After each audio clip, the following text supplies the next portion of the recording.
The market doesn't wait for people to, you know, I don't know the polite way of saying it, but sitting at home being miserable doesn't change your financial destiny. It never has.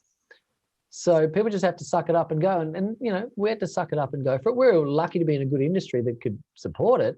But we entered a brand new world. We entered into the world of the Frank Kerns and the Eben Pagans and the Marie Forleos. They'd been swimming in that pond for years. We'd never touched our toe in it. So we had to enter way behind the 8 ball to now join the echelons of people who've been doing this their whole life. So any type of industry can add an E-class division. And we're seeing it everywhere now. And we're seeing people do it in the afternoons. You know, they're still in their rat race job, doing their thing to cover their mortgages. But in the evenings, you know, start to do stuff. You know, I always say to your listeners or your viewers right now, one of the great driving questions you can ask yourself is, what are you organizing today and who are you organizing it for?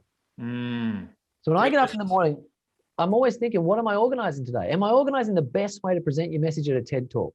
Am I organizing the most effective way to clear out a trapped emotion from when you were 5? Am I organizing the most effective way to have a sales conversation that inspires someone to buy? And I think, you know, you do the same. You organize, you're constantly organizing. So the transition is people need to be fixated on organizing knowledge for the better, for the greater good, for people beyond themselves. Because knowledge, you can easily scale, you can easily replicate, and it lives independently from you. You don't have to trade time for money, right? Which is what a lot of people do as employees, as well as even coaches and consultants and business advisors and the likes. They're all selling time for money. Totally. Knowledge is different. Well, that's it. It's scalable and it's got price elasticity. What I mean by that is I can get the same piece of knowledge and I can put it in a book and I can sell that book for $30. I can get the exact same piece of knowledge and put it in a 3-day event and sell the event for $3,000. I can get the exact same piece of knowledge and put it into a high-end coaching program and sell that coaching program for $100,000 a year. Same piece of knowledge has an elasticity. What I mean by elasticity is you can stretch the price without it breaking. You know, I can't sell this pen for more than $1, no matter what I try. But I can sell my knowledge for an unlimited volume of price as long as I change what's called the delivery method. If I deliver it through a book, we're looking at $30 to $50. If I deliver it through a live event, we're looking at $2 to $10,000. If I deliver it through high-end coaching and one-on-one support, you can scale that up to $1 million. You know, Tony Robbins charged $1 million a year for one-on-one coaching, and you get like one phone call a month for that. So it's important to realize it's got the scale of time and it's got the scale of price. But also, if you're in the rat race, as you pointed out, people are they are believing that time equals money. And people don't pay for your time. And people out there, you want to write this down, they pay for the path. People pay for the path, not the unit of time. So when you are able to scale your knowledge and show someone, hey, you don't know how to meditate, here's a path on exactly how to meditate. Nobody asks, how many hours is it? How long does it go for? What's the increments? No one cares. They just want a path from where they are to where they want to go. And so if we are unwilling to break free of believing that our time equals money and instead believing that our path equals money, then we'll never package ourselves up. And so 8 hours a day should not be anything to someone's brain. They should not be thinking I'm doing an 8-hour day. They should be thinking I'm organizing a path and I'll finish when it's finished. It's not about the hours. It's about once the path is there, I can now literally have millions of people go through it and I don't even need to be there anymore. It's fully automated once it's done. Right now, you mentioned several, bigger names in the industry of digital marketing. The Marie Forleos, the Eben Pagans, the Frank Kerns and the likes, the Tony Robbinsons and the likes. I like that price elasticity. And I'm also very mindful, which I'm sure that you will appreciate, that some people really have a bit of challenges around the notion of money and charging for knowledge that they might have. So, coach, sometimes there's always a tipping point after which they start really becoming uncomfortable about charging a certain amount of money. It just shows that they're not allowing themselves to make more, if only they would be comfortable with the idea. So if you could just kind of really walk us through a little bit what your observations are around charging and, you know, with that price elasticity and how you actually can make a fortune by being a difference maker? So it actually comes down to compound interest. So strangely enough, people need to realize that your nervous system has a thermostatic range in it.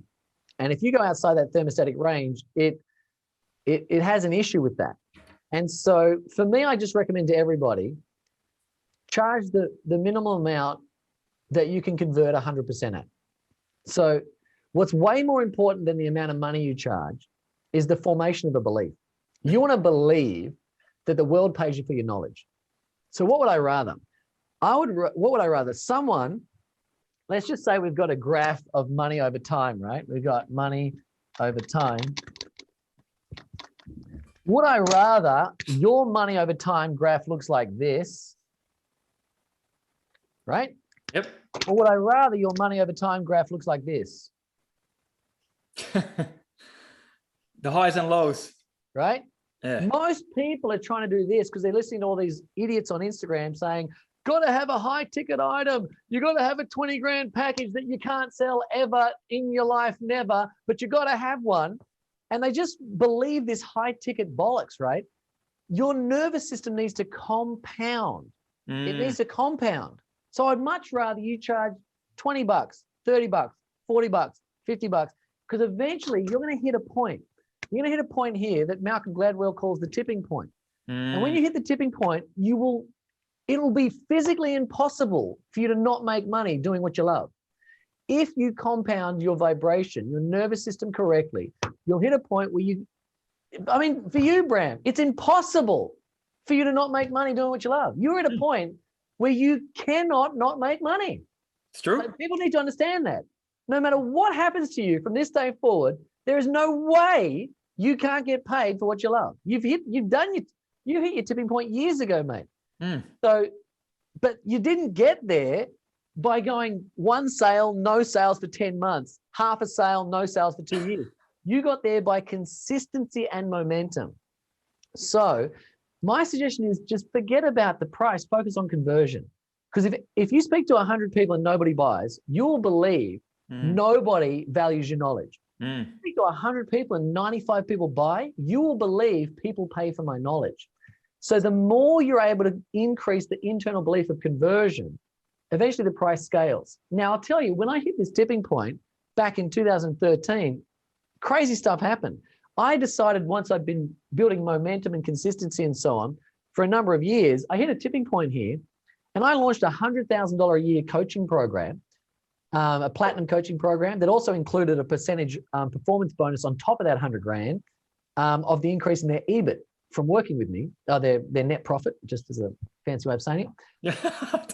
And I launched it 1 month, 14 people bought it, 1 month, $1.4 million like that just entered my bank account. So what I realized is that don't worry about the money. It's going to arrive. What's more important is you have to have a bulletproof belief that people are going to pay you money for your knowledge. I didn't start there. I started down here as a $35 an hour energy healer. I used to transfer energy healing at 35 bucks an hour, but I got the belief that people paid me for my knowledge around energy healing. And that was one-on-one. That was one-on-one. No scale.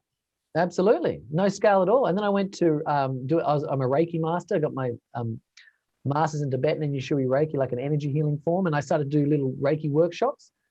And then I started to have scale now. So people are paying me 97 bucks to attend this weekend event. Then they started paying me 200 bucks to attend this weekend event. Then all of a sudden I'm charging 1,000 bucks and 20 people are coming. Then I'm charging 2,000 bucks, 100 people are coming. And all of a sudden it's just scaling. So for me, there's an unlimited amount of money. Of course you can. You know, we've seen people make 6 figures in a month, straight off the back end of packaging their knowledge, 100 grand in a month. We've got clients that make 100 grand in a day. Yep. It's an unfathomable amount of money. But literally we had a 23-year-old kid, I'm going to say the word kid, 23-year-old kid, package up what he knew about business. We showed him a step-by-step formula for presenting. He made $250,000 in a single day. He's 23 years of age. Wow. It's mind blown, right? So